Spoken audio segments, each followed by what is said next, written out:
alza di notte, cammina in silenzio con gli occhi ancor chiusi, come seguisse un magico canto, e sull'altalena ritorna a sognare.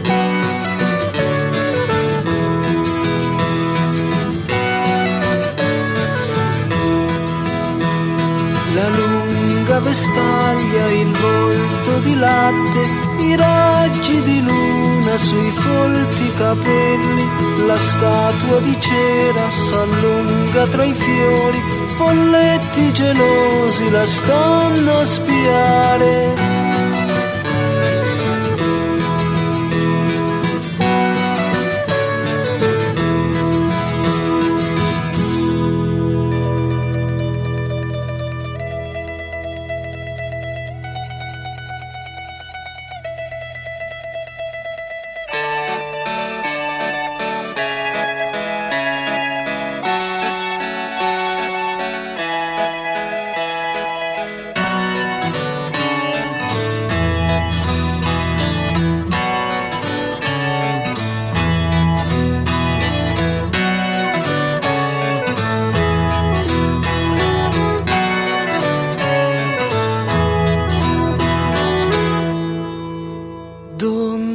Dondola, il vento la spinge, cattura le stelle per i suoi desideri.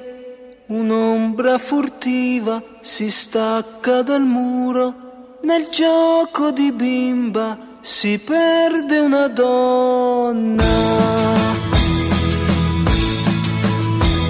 Un grido al mattino in mezzo alla strada, un uomo di pezza invoca il suo sarto, con voce smarrita per sempre ripete: io non volevo svegliarla così, io non volevo svegliarla così.